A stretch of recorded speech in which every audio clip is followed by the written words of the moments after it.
Hello student, welcome to my channel Sarvan lecturer. जितने भी student 2023 board exam में science का पेपर देने वाले हैं तो आज के इस वीडियो को लास्ट तक जरूर देखना, क्योंकि आज हम आपको बताएंगे क्लास 10 साइंस 2023 बोर्ड परीक्षा के लिए जितने भी मोस्ट इंपोर्टेंट न्यूमेरिकल है। ठीक है, न्यूमेरिकल अगर आप नहीं लगा पाते हो तो आज की इस वीडियो को लास्ट तक देखना। मैं आज ऐसी ट्रिक बताऊंगा कि जिसकी सहायता से आप न्यूमेरिकल को बहुत आसानी से लगा सकते हो और आपके जितने भी इंपॉर्टेंट न्यूमेरिकल हैं आज की इस वीडियो में मैं बताने वाला हूं, और वो बोर्ड एग्जाम में 100% आएगा। ठीक है, सॉल्यूशन के साथ देखा जाएगा, तो आपके बोर्ड एग्जाम के लिए ये सबसे ज्यादा इंपॉर्टेंट है। तो इस वीडियो को लास्ट तक देखना है, वीडियो को लाइक कर देना है, अगर चैनल पर नया हो तो सब्सक्राइब कर लेना है। ठीक है, सबसे पहला क्वेश्चन देखो आप लोगों के सामने है कि 15 सेंटीमीटर फोकस दूरी के किसी उत्तल लेंस से कोई बिंब 10 सेंटीमीटर दूरी पर रखा है, प्रतिबिंब की स्थिति तथा प्रकृति ज्ञात कीजिए। ठीक है, ऐसे न्यूमेरिकल आपके बोर्ड एग्जाम में 4 मार्क्स के आते हैं। ठीक है, अब आप इसको कैसे लगाओगे ये भी आपके लिए जानना जरूरी है। तो सबसे पहले आपका यहां उत्तल दर्पण दिया हुआ है। अब उत्तल दर्पण के लिए दर्पण का सूत्र का फार्मूला तो सभी को पता होगा, अगर नहीं पता हो तो फिजिक्स का पहला चैप्टर है जिसमें दर्पण का फार्मूला दिया हुआ है, लेंस का फार्मूला दिया हुआ है, सब कुछ। अगर एक चैप्टर नहीं पढ़े हो तो पढ़ लेना। ठीक है, वहां से ये न्यूमेरिकल बहुत ज्यादा इंपॉर्टेंट है। तो सबसे पहले आपको दिया क्या है वो देखो। ठीक है, यहां हम हल देखेंगे और यहां देखो आपको जो जो दिया है, यानी कि दिया है। अब यहां आप लोग बताओ क्या क्या दिया हुआ है, सभी को पता होगा। देखो अब मैं आपको बताता हूं, यहां आपकी फोकस दूरी यानी कि 15 सेंटीमीटर फोकस दूरी वैसे ही लिखा हुआ है, तो फोकस दूरी को एफ से डिनोट करते हैं, यानी कि ये हमारा रहेगा 15 सेंटीमीटर। ठीक है, याद रखना उत्तल दर्पण में फोकस दूरी धनात्मक होती है, ठीक है, लेकिन अवतल दर्पण में ऋणात्मक होता है। और यहां हमारा वस्तु की दूरी, बिंब मतलब वस्तु, प्रतिबिंब मतलब प्रतिबिंब होता है। ठीक है, तो वस्तु की दूरी हमारा है कितना, 10 सेंटीमीटर, लेकिन ये हमारा माइनस में होगा। ठीक है, 10 सेंटीमीटर याद रखना। ठीक है, 10 सेंटीमीटर ये हमारा माइनस में होगा। क्यों? क्योंकि ये हमारा जो है चिन्ह प्रपाठी के अनुसार, चिन्ह प्रपाठी आप लोगों को पढ़ना होगा, आप लोग जानते भी होंगे। और यहाँ हमें प्रतिबिंब की स्थिति ज्ञात करनी, यानी कि वी हमें ज्ञात करना। ठीक है, तो वी हम लोग ज्ञात करेंगे। तो अब आप लोग सूत्र जानते ही होंगे, दर्पण का सूत्र या फिर सूत्र सभी को पता होगा, अगर नहीं पता हो तो पता चल जाएगा, कोई टेंशन नहीं है। सूत्र मैं आप लोगों को बता देता हूं, वो आप लोग याद रखना। ठीक है, यहां हमारा जो सूत्र है वो है क्या, 1/f बराबर 1/v प्लस 1/u। ठीक है, ये हमारा सूत्र है, याद रखना। ठीक है, अगर ना याद हो रहा हो तो भी आप 1-2 बार रिवीजन करके याद कर लेना। ये हमारा दर्पण का सूत्र है, चाहे ये उत्तल दर्पण हो और चाहे अवतल दर्पण हो, दोनों के लिए यही सूत्र आएगा। ठीक है, यही सूत्र आएगा, तो याद रखना, याद हो जाएगा ना। अब यहां से हमें ज्ञात क्या करना है वो देखो। ठीक है, हमें ज्ञात करना है v, यानी कि ये हमें v वाला ज्ञात करना है। ठीक है, तो इस चीज को आप इधर रहने दो, धनात्मक रहने के लिए। देखो आप 1/v लिख सकते हो और यहाँ 1/f है, 1/f लिख दो, ये दोनों एक दूसरे के बराबर है ना। ठीक है, और ये जो हमारा प्लस 1/v है इसको इधर ट्रांसफर कर लोगे तो ये हमारा क्या हो जाएगा, -1/v हो जाएगा। क्या हो जाएगा, -1/u, सॉरी u है तो -1/u हो जाएगा। अब ये हमारा एक मतलब बन चुका है। अब यहाँ आप जो जो वैल्यू है उसको रख दो, 1/v, v की वैल्यू हमें ज्ञात करना है, 1/f, f की वैल्यू हमारा 15 है, एंड -1/u, u की वैल्यू हमारी कितनी है, u की वैल्यू हमारी माइनस में है, तो ये माइनस और ये माइनस बन के प्लस हो जाएगा। कितना है, 10 सेंटीमीटर। ठीक है, अब दोनों का एलसीएम चेक कर लो, 1/v जो होगा वो बराबर होगा, दोनों का एलसीएम जो होगा वो 30 होगा। ठीक है, एंड यहाँ आपका 15 दूना 30 एंड 10 नहीं 30। ठीक है, तो यहाँ हमारा 1/v जो होगा वो होगा 5/30, इसे काटोगे तो ये हमारा 1 और यहाँ 6 हो जाएगा, यानी कि यहां से हमारा 1/v जो होगा वो बराबर हो जाएगा 1/6, और यहां से अगर क्रॉस मल्टीप्लाई कराओगे तो v इक्वल टू 6 सेंटीमीटर। क्या हो जाएगा, v इक्वल टू 6 सेंटीमीटर। तो यही तो हमें ज्ञात करना था, v की वैल्यू। ठीक है, v की वैल्यू ही हमें ज्ञात करना है, तो यहां हमें v की वैल्यू मिली है 6 सेंटीमीटर। अब यहां मैं आपको थोड़ा सा बताता हूं, ये हमारा प्लस में मिला है ना, तो प्लस में मिलने का कारण यहां मैं थोड़ा सा कारण लिख देता हूं। अतः जो प्रतिबिंब होगा हमारा, जो वस्तु का प्रतिबिंब होगा वो क्या होगा, दर्पण के पीछे। ठीक है, दर्पण के पीछे कितने सेंटीमीटर, 6 सेंटीमीटर, ठीक है 6 सेंटीमीटर मिला है ना यहाँ दूरी, या फिर दूरी पर प्राप्त होगा, ठीक है। अब देखो ये हमारा प्लस में है, प्लस में होने के कारण ये हमारा जो दर्पण होगा वो आभासी और सीधा होगा, ठीक है। हमारा ये आभासी जो हमारा v की वैल्यू मिली है ये आभासी और सीधा होगा। बस यही तो हमें ज्ञात करना था, प्रतिबिंब की स्थिति, आकार, ये सारी चीजें हमें ज्ञात करना था, ठीक है। तो यहां से हमारा ये पहला न्यूमेरिकल लग चुका है, काफी ज्यादा आसान है। हमें प्रतिबिंब की स्थिति, प्रकृति सब कुछ ज्ञात करना था, तो मैंने यहाँ आपको बता दिया प्रतिबिंब की स्थिति कैसी होगी, प्रकृति कैसी होगी, सब कुछ। तो ये हमारा मोस्ट इंपोर्टेंट पहला न्यूमेरिकल है जो बोर्ड एग्जाम के लिए मोस्ट इंपोर्टेंट है। तो ये हमारा दूसरा नंबर न्यूमेरिकल है जो बोर्ड एग्जाम के लिए बहुत ही ज्यादा इंपॉर्टेंट है, ठीक है। लिखा क्या है, एक 5 सेंटीमीटर लंबी वस्तु 10 सेंटीमीटर फोकस दूरी की एक उत्तल लेंस के मुख्य अक्ष के लंबवत 20 सेंटीमीटर की दूरी पर रखी है। प्रतिबिंब की प्रकृति, स्थिति एवं आकार ज्ञात कीजिए। आप लोगों के लिए थोड़ा उल्टा क्वेश्चन है लेकिन वेरी इंपॉर्टेंट है, ठीक है। आप लोगों को इसको सॉल्व करके ही बोर्ड एग्जाम में पेपर देने जाना है। तो सबसे पहले आप देखो यहाँ में दिया क्या है, ये बहुत ज्यादा जरूरी होता है, ये स्टूडेंट लिखते नहीं है तो फिर क्वेश्चन लग नहीं पाता, ठीक है।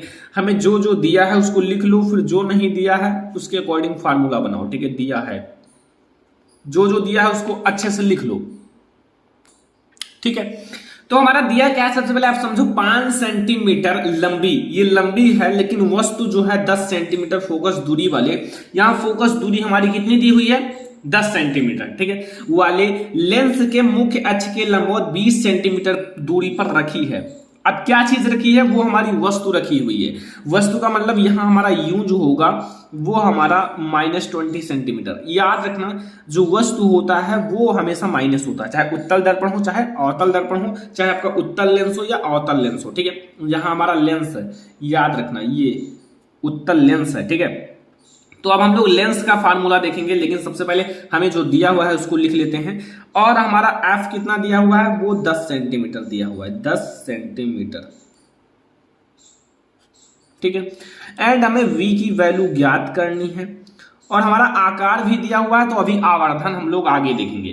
तो अब हम लोग देखेंगे लेंस का फार्मूला। अभी तक हम लोगों ने दर्पण का फार्मूला समझा, देखो यहां से आपका फार्मूला भी क्लियर हो रहा है, ठीक है। लेंस का सूत्र, अगर आपका यहां से सूत्र भी कंप्लीट हो रहा है तो क्या दिक्कत है, आप आसानी से यहां से सूत्र भी कंप्लीट करो।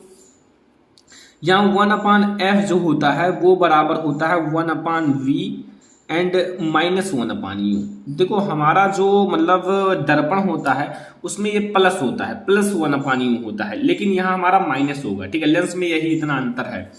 तो यहाँ हमारा 10 सेंटीमीटर तो f दिया हुआ है, 10 सेंटीमीटर, b ज्ञात करना है, सभी को पता है -1/20 यानी कि -20 है, तो इसको ऐसा ब्रैकेट में लिख लेना, कोई दिक्कत नहीं, ठीक है। अब देखो यहां से हमारा 1/10 हो जाएगा और बराबर हो जाएगा 1/v, ठीक है, 1/v, और ये माइनस जुड़कर प्लस हो जाएंगे 1/20, ठीक है। यहां तक आपको समझ में आया। अब हम क्या करेंगे, देखो 1/v को हम मान लो इधर ले आएंगे, इधर नहीं, देखो समझ लो इधर ही है, ठीक है। लेकिन जब दोनों बराबर, यहाँ 1/10 है, 1/10, ठीक है, और इस चीज को मैं इधर ट्रांसफर करूंगा तो ये हमारा -1/20 हो जाएगा, ठीक है। ऐसा आप बना सकते हो, ठीक है। याद रखना 1/v देखो हमारा इसके बराबर हो जाए, दोनों बराबर, तो चाहे इसको इधर लिखो चाहे इसको इधर लिखो, कोई दिक्कत नहीं होगा। अब यहां से आप v की वैल्यू आसानी से ज्ञात कर सकते हो। 1/v इक्वल टू इसका एलसीएम जो होगा वो कितना होगा हमारा 10 और 20 का एलसीएम 20 ही होगा, ठीक है। तो इसका 2 हो जाएगा, 10 2 जा 20 और 20 1 जा 20, 1 हो जाएगा। यहां से 1/v जो होगा वो बराबर होगा 1/20 यानी कि 20, क्रॉस मल्टीप्लाई करोगे v इक्वल टू हमारा आ जाएगा 20 सेंटीमीटर। तो यहां से हमें वस्तु की जो मतलब दूरी मिली यानी कि हमें v की वैल्यू वो 20 सेंटीमीटर मिला, ये हमें ज्ञात करना था, ये ज्ञात हो गया। अब आप लोग यहां लिख देना कि मतलब ये हमें 20 सेंटीमीटर मिला और हमारा वस्तु भी -20 है और ये हमारा +20 है, ठीक है। तो V का मान धनात्मक है और उसका मान ऋणात्मक है, V का मान धनात्मक है। आप लोग यहां देख सकते हो कैसा है, धनात्मक है। अतः जो प्रतिबिंब होगा, देखो अब ये धनात्मक है, वो ऋणात्मक है, तो ये मुख्य अक्ष की तरफ बनेगा, वो मुख्य अक्ष के विपरीत बनेगा, ठीक है। प्रतिबिंब जो होगा लेंस से 20 सेंटीमीटर की दूरी पर लेंस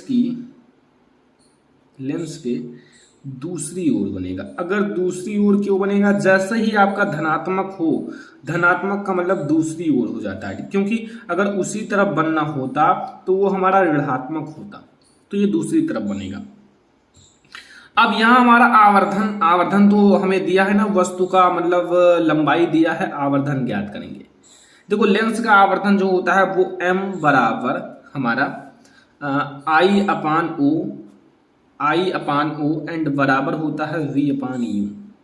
वैल्यू रख दो, I की वैल्यू हमें दी हुई है, ठीक है, नहीं I की वैल्यू नहीं, हमें O की वैल्यू दी हुई है।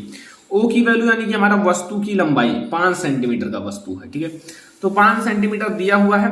तो सबसे पहले आप क्या करोगे, हमारा देखो यहां सबसे पहले आप यहां देखो ध्यान से, यहां हमारा I है, ठीक है, I हमें ज्ञात करना है, मतलब प्रतिबिंब की लंबाई, तो यहां हमारा I ऐसे ही रहेगा और O की वैल्यू हमारी कितनी है 5 सेंटीमीटर, ठीक है, O की वैल्यू हमारे 5 सेंटीमीटर है, इक्वल टू V की वैल्यू कितनी है +20 है और U की वैल्यू हमारा -20 है, ठीक है। इसको कट कर दोगे तो ये 1 हो जाएगा, 1 के बराबर वो भी माइनस, ठीक है। अब -1 के बराबर मान लो, बटे 1 भी मान लो, कोई दिक्कत नहीं, कट जाएगा, ये ऊपर चला जाएगा।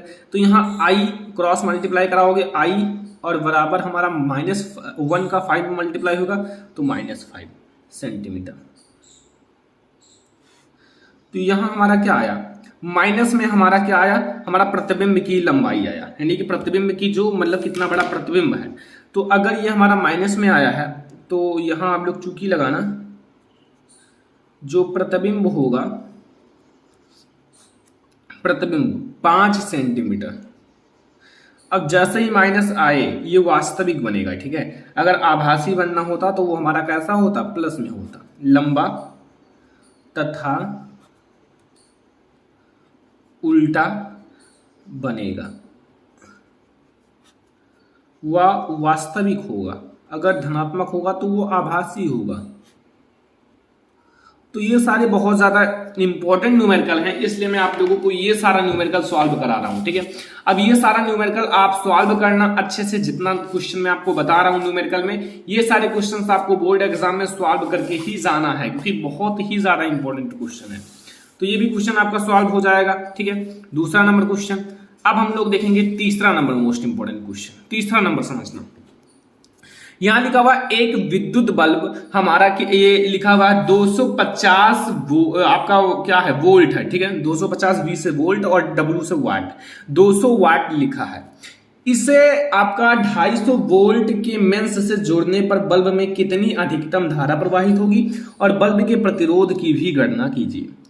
अब हल में आप लोग देखो प्रश्न में क्या लिखा हुआ है, जो प्रश्न के अनुसार हमें जो मतलब V दिया हुआ है वो कितना दिया हुआ है, V हमारा दिया हुआ है 250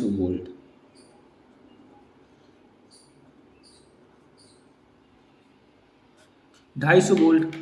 और हमारा पावर यानी कि वाट, P जो दिया हुआ है पावर, वो 200 वाट दिया हुआ है। शक्ति जो है वो 200 वाट है, ठीक है। अब हमें प्रतिरोध ज्ञात करना है, तो बल्ब का प्रतिरोध गणना करना है। तो बल्ब का प्रतिरोध, जैसे हम लोग प्रतिरोध ज्ञात कर लेंगे बस धारा ऑटोमेटिक ज्ञात हो, जैसे हम लोग प्रतिरोध ज्ञात करेंगे तो धारा ऑटोमेटिक ज्ञात हो जाएगा। तो प्रतिरोध क्या होगा, यहां आपसे पूछा है ना बल्ब के अधिकतम प्रतिरोध की गणना करो।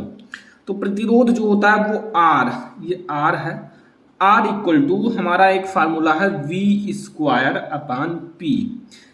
PVR में संबंध है, यानी कि RVP या PVR में संबंध ही आपका फार्मूला है। ठीक है, हमें R की वैल्यू ज्ञात करनी है, V की वैल्यू हमें कितनी दी हुई है 250, और 2 बार है तो 250 2 बार लिख लो। ठीक है, P की वैल्यू दी हुई है हमारा 200, एक जीरो से एक जीरो आप कैंसिल कर दो, एक जीरो से एक जीरो कैंसिल कर दो। ठीक है, दोनों जीरो कैंसिल हो गए। अब आप क्या करोगे समझना, 25 का आप 25 से मल्टीप्लाई करोगे तो कितना होगा, यहां मल्टीप्लाई कर सकते हो 25 का 25 से, जब 25 में 25 से मल्टीप्लाई करोगे तो 625 हो जाएगा। ठीक है, तो R की वैल्यू हमारा 625 हो गया, और बट्टे में 2 और 625 यानी कि यहाँ 300 हो जाएगा, और यहाँ हमारा कितना हो जाएगा, यहाँ आपका 12.5 यानी कि 312.5 ओम। बस हो गया, ये मैंने R की वैल्यू ज्ञात करी है। अभी हमें क्या ज्ञात करना है, लिखा हुआ है कि 250 वोल्ट से मतलब आपको अधिकतम धारा भी ज्ञात करना है 250 वोल्ट से। ठीक है, तो क्या दिक्कत है, यहां तो आपका 250 वोल्ट है ही, तो यहां लिख दो 250 वोल्ट से हमें ज्ञात करना है। तो 250 वोल्ट के मीन्स से जोड़ने पर, इससे आप जोड़ लो। अब जोड़ने के बाद आप धारा ज्ञात कर लो। धारा जो होता है वो I इक्वल टू ओम के नियम से V/R होता है। R की वैल्यू मैंने ज्ञात कर दी, और I और हमारा V भी दिया हुआ है, V हमारा 250 वोल्ट दिया हुआ है, और ये हमारा 312.5 दिया हुआ है। इसको आप कट करोगे तो ये हमारा एक बार तो जाएगा नहीं, ये ज्यादा है ये कम है, तो 0.8 एम्पियर हो जाएगा। ठीक है, बस यही दोनों हमें ज्ञात भी करना था और हमने ज्ञात भी कर दिया। काफी आसान आप लोगों को ये भी न्यूमेरिकल लगा होगा, क्योंकि मैं आप लोगों को बहुत ही अच्छे से समझा रहा हूं। ठीक है, ताकि आप लोगों का एक भी न्यूमेरिकल बोर्ड एग्जाम में ना छूटे। अब इतना अच्छे से आप लोगों को समझाया जा रहा है, आप लोग इसको नोट कर लेना, कोशिश करना घर पे लगाने का, ताकि आप लोग इसको बोर्ड एग्जाम में आए तो तुरंत लगा दो। ठीक है, तो अब हम लोग देखेंगे अगला न्यूमेरिकल। ये बहुत ज्यादा इंपॉर्टेंट है, सर्किट का न्यूमेरिकल है, और बोर्ड एग्जाम में ऐसे न्यूमेरिकल बहुत आते हैं, इस टाइप के न्यूमेरिकल, लेकिन हार्ड ये न्यूमेरिकल होते हैं। ठीक है, अगर आप कोशिश नहीं करोगे तो नहीं लगा पाओगे, और वेरी इंपॉर्टेंट है, कई बार बोर्ड एग्जाम में आ चुका है। तो लिखा हुआ है दिए गए परिपथ में ज्ञात कीजिए। ये हमारा परिपथ है, और यहाँ एक 4 ओम, यहाँ 2 ओम, यहाँ 2 ओम, यहाँ 1 ओम, यहाँ 3 ओम का 5 प्रतिरोध लगा हुआ है। ठीक है, 5 प्रतिरोध। अब देखो A और B के मध्य प्रतिरोध, यानी कि यहाँ हमारा A है और V है, इनके मध्य हमें जो तुल्य प्रतिरोध है या प्रतिरोध है उसको ज्ञात करना है। ओके, और परिपथ में प्रवाहित धारा, जो हमारा पूरा परिपथ है इसमें प्रवाहित धारा ज्ञात करना है। जो हमारा इतना बड़ा सर्किट है इसमें प्रवाहित धारा भी ज्ञात करना है। और A व B के मध्य विभवांतर, देखो ये हमारा विभवांतर अलग है, लेकिन हमें A और B के मध्य विभवांतर ज्ञात करना है। ठीक है, और यहाँ हमारा 3 ओम के मध्य विभवांतर, 3 ओम प्रतिरोध के मध्य विभवांतर, हमें केवल 3 ओम के प्रतिरोध के मध्य विभवांतर ज्ञात करना है। तो एक एक स्टेप को हम लोग देखेंगे। सबसे पहले आप लोग सर्किट आप लोगों को समझ में आ गया, और जो क्वेश्चन दिया हुआ है तो हल में सबसे पहला हम लोग समझेंगे। ठीक है, सबसे पहला आप लोग समझो। सबसे पहले यहाँ आपको समझना है क्या कौन कौन सा हमारा श्रेणी क्रम में जुड़ा हुआ है और कौन कौन सा समांतर क्रम में जुड़ा हुआ है। ठीक है, तो ये देखो 4 ओम और ये 2 ओम, ये दोनों हमारे श्रेणी क्रम में जुड़े हुए हैं। किस क्रम में? श्रेणी क्रम में। और यहाँ 2 ओम और 1 ओम ये दोनों श्रेणी क्रम में जुड़े हुए हैं। जब ये दोनों श्रेणी क्रम में जुड़कर एक का मान यहाँ आएगा, एक की वैल्यू यहाँ आएगी, तो ये दोनों एक दूसरे के समांतर हो जाएंगे। ठीक है, तो सबसे पहले ए व बी के मध्य हमारा ए बी के बीच, ए और बी के बीच हम इसको 4 ओम और 2 ओम को श्रेणी क्रम में जोड़ेंगे, यानी कि 4 ओम प्लस 2 ओम ये हमारा हो जाएगा 6 ओम। इसको श्रेणी क्रम का मतलब है दोनों को जोड़ लो बस। ठीक है, अब यहां हम 2 ओम और हमारा 1 ओम इसको श्रेणी क्रम में जोड़ेंगे, वाह 2 ओम और प्लस 1 ओम। ठीक है, इसको आप श्रेणी क्रम में जोड़ोगे तो हमें 3 ओम मिल जाएंगे। ठीक है, अब के प्रतिरोध ये हमें श्रेणी क्रम में जोड़ा। अब इसको मैंने जब श्रेणी क्रम में जोड़ा तो एक का मान यहां प्राप्त होगा, बीच में एक का मान यहां प्राप्त होगा। अब हमें एक की वैल्यू 6 मिली है, एक की वैल्यू 3 मिली है, तो ये 6 और 3 जो है ना ये समांतर क्रम में हो जाएंगे। तो के प्रतिरोध जब तक आप चैप्टर को नहीं पढ़ोगे तब तक आपको हो सकता है कि कम समझ में आए, लेकिन आप प्रैक्टिस करते रहो, ठीक है। ज़्यादा से ज़्यादा न्यूमेरिकल सॉल्व करते रहो, क्योंकि ये आपके बोर्ड एग्जाम के लिए बहुत ज़्यादा इंपॉर्टेंट है। अगर आएगा तो लॉन्ग में आएगा, क्रम में लगे हैं, और अगर आप छोड़ के आओगे तो आपका बहुत कम नंबर हो जाएगा। लगे हैं, सॉरी लगे हैं लिखना, मतलब समांतर क्रम में लगे हैं। समांतर क्रम का मतलब है कि यहाँ हमारा ए और बी के मध्य जो है ना, जो हमारा तुल्य प्रतिरोध अब हम लोग ज्ञात करेंगे, ठीक है। हमें प्रतिरोध मिल जाएगा, तुल्य प्रतिरोध। देखो हम लोग इसके बीच में ए और बी के मध्य ज्ञात कर रहे हैं, तो ए व बी के मध्य तुल्य प्रतिरोध,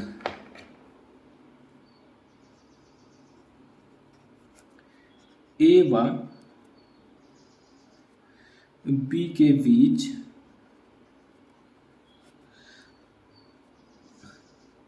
तुल्य प्रतिरोध। तुल्य प्रतिरोध का मतलब कुल, मतलब जोड़ जाड़ के जो हमें प्रतिरोध मिला है उसको हम R1 मान लेंगे, ठीक है। तब अब देखो यहाँ हमारा एक, मतलब मैंने 1/R1 मान लिया, या R डैश कुछ भी मान सकते हो। अब मैंने एक हमारा समांतर क्रम में 6 ओम है। देखो अब आप लोग श्रेणी क्रम समांतर क्रम का फार्मूला पता है ना आप लोगों को, जो मतलब R होता है वो बराबर होता है R1 plus R2 plus R3। ऐसे आपका और है तो और भी, ये हमारा श्रेणी क्रम है, जितना आपके प्रतिरोध है उसको जोड़ते चले जाओ। और अगर समांतर क्रम की बात की जाए तो वहां R1/R बराबर 1/R1 प्लस 1/R2 और प्लस 1/R3। तो यहाँ आप यहाँ समांतर में जोड़ते चले जाओ। जैसे यहाँ भी मैं समांतर में जोड़ूंगा तो यहाँ मैंने 1/6 ओम रखा, और यहाँ मैंने ओम लिखना या मत लिखना, यहाँ 3 ओम रखा, ठीक है। तो इसको मैंने समांतर में जोड़ा है। अब यहाँ देखो इसका जो मतलब एलसीएम होगा वो 6 होगा, और 6 का एक बार ले जाओगे, इसका 2 बार ले जाओगे, ठीक है। यहाँ हमारा जुड़ के 3 हो जाएगा बटे 6, यानी कि यहाँ 1/2 हो जाएगा। और यहाँ हमारा 1/R1 जो है वो 1/2 है, क्रॉस मल्टीप्लाई करा दो तो यहाँ R डैश या R1 बराबर 2 ओम हो जाएगा। यही हमारी वैल्यू है स्टूडेंट, क्या है, यही हमारी वैल्यू है पहले का, यानी कि जो हमें पहला क्वेश्चन इस परिपथ में पूछा है, यानी कि ए और बी के मध्य हमें प्रतिरोध ज्ञात करना था, तो यही हमें मिला है, ठीक है। दूसरा पूछा है परिपथ में प्रवाहित धारा। अब इस परिपथ में प्रवाहित धारा हमें ज्ञात करना है, तो हमारा परिपथ में प्रवाहित धारा कैसे ज्ञात करोगे, जो हमारा परिपथ है इसमें प्रवाहित धारा। तो देखो हमें कुल परिपथ का ज्ञात करना है, तो कुल परिपथ का प्रतिरोध भी ज्ञात करना होगा। हमें ए और बी का प्रतिरोध पता है, लेकिन इसको अभी नहीं जोड़ा गया, तो इसको भी आप, सॉरी हाँ, ये 3 ओम वाला नहीं जोड़ा गया, तो इसको भी आप साथ में श्रेणी क्रम में जोड़ लो, क्योंकि यहाँ आपको 1 मिलेगा जो हमने समांतर क्रम से जोड़ा है, तो यहाँ आपका ऐसे आपका ये श्रेणी क्रम में जुड़ जाएगा। तो हमें 2 ओम जो हमें मिला है, यानी कि परिपथ में R1 जो है ना, R1 जिसको मैंने माना है वो हमें कितना है, यहाँ इसको मैंने जो हमारा R1 है इसको मान लो R1 है 3 ओम, ठीक है। के प्रतिरोध जो हमारा R1 है वह 3 ओम, जो हमारा ये R1 है, और 3 ओम श्रेणी क्रम में लगे हैं, ठीक है। दूसरा ज्ञात करने के लिए पूरा तुल्य धारा ज्ञात करना है ना, तो परिपथ में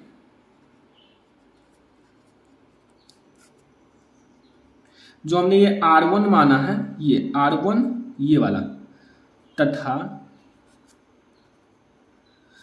3 ओम का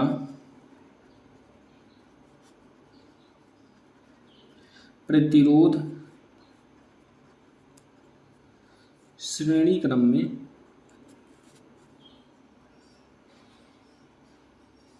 जुड़े हैं। अब बच्चे सोच रहे होंगे सर श्रेणी क्रम में कैसे जुड़ गया। देखो हमने इनको और इनको समांतर क्रम में जोड़ा, तो जब इनको जोड़ोगे तो बीच में कहीं प्रतिरोध मिलेगा। अब ये जब ऐसे चलोगे, ऐसे ऐसे ऐसे ऐसे आप चलोगे, तो ये इनकी लाइन में आ रहा है ना, ये 3 ओम, तो इसलिए श्रेणी क्रम हो गया, ठीक है। तो इसको आप श्रेणी क्रम में जोड़ लो। मान लो आपका R जो होगा वो R1 हमारा है, जिसको मैंने माना है, और यहाँ 3 ओम जो हमारा है, तो R1 जो मैंने माना है वो हमारा है 2 ओम, और हमारा 3 ओम है, तो ये हमारा R जो होगा वो 5 ओम होगा। ये पूरे परिपथ का तुल्य प्रतिरोध है, वो हमें तो केवल ए और बी के मध्य था, ये पूरे परिपथ का है, ठीक है, 5 ओम। अब हमारा V भी दिया हुआ है, V हमें कितना दिया हुआ है परिपथ में, V हमें दिया हुआ है 10 वोल्ट, तो यहाँ 10 वोल्ट लगा लो, 10 वोल्ट। अब धारा I को आसानी से ज्ञात कर सकते हो, I बराबर हमारा होता है V/R, यानी कि विभवांतर प्रति प्रतिरोध।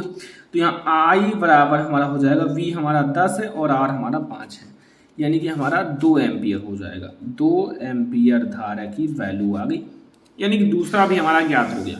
यानी कि 2 एम्पियर हमारा दूसरे का क्वेश्चन का आंसर है, हमें मिल गया। ठीक है, अब दूसरा का आंसर मिल गया। अब आप लोग तीसरे पे ध्यान दो। तीसरे में लिखा ए तथा बी के मध्य विभवांतर है। ए तथा बी के मध्य आपको विभवांतर ज्ञात करना है। तीसरा तो बहुत ज्यादा आसान है। तीसरा ए और बी के मध्य विभवांतर ज्ञात करना है ना, तो ए व बी के मध्य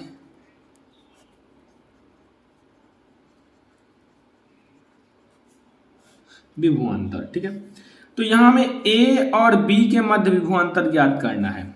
ठीक है, तो अब क्या करोगे, कुछ नहीं है। यहां हमें मतलब वो तो पता है ना, मतलब पहले मैं फार्मूला बता देता हूं। ए व बी के मध्य विभवांतर, यानी कि विभवांतर जो होता है वो क्या होता है, बराबर हमारा ए और बी के मध्य जो हमारा प्रतिरोध होगा और इंटू धारा, यानी कि बी बराबर आई आर, प्रतिरोध इंटू धारा। तो प्रतिरोध हमने कितना ज्ञात किया, ए और बी के मध्य हमारा तुल्य प्रतिरोध कितना है, ए और बी के मध्य आप लोग देख सकते हो, मैं आपको दिखा देता हूं। ये 2 ओम है। ए और बी के मध्य केवल पूछ रहा है, पूरे में नहीं पूछ रहा है, केवल ए और बी के मध्य। तो यहां हमारा 2 हो जाएगा और धारा भी हमने 2 ओम ज्ञात कर लिया, यानी कि 4। और ये हमने क्या है, ये हमारा विभवांतर है, यानी कि वोल्ट। ये भी हमारा ज्ञात हो गया, तीसरा नंबर भी। अब चौथा नंबर ध्यान देना, 3 ओम प्रतिरोध के सिरों के बीच विभवांतर, कि 3 ओम के प्रतिरोध के सिरों के बीच विभवांतर, 3 ओम प्रतिरोध। ठीक है, तो अब इसको भी ज्ञात कर लेते हैं, बहुत आसान होता है। ठीक है, 3 ओम के प्रतिरोध के सिरों के बीच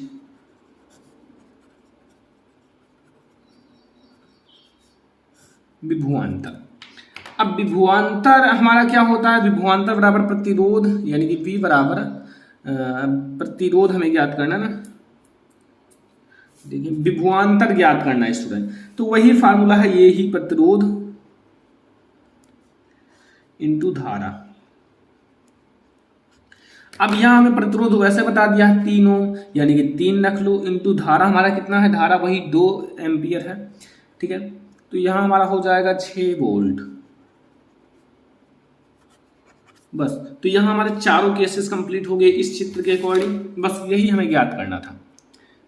और मैंने आपको आज 4 सबसे मोस्ट इंपोर्टेंट न्यूमेरिकल बता दिया, जो बोर्ड एग्जाम के लिए सबसे ज्यादा इंपोर्टेंट है, और इन सारे न्यूमेरिकल को नोट कर लेना। ठीक है, ये बोर्ड एग्जाम क्लास 10 के लिए सबसे ज्यादा इंपोर्टेंट है, 2023 बोर्ड एग्जाम के लिए।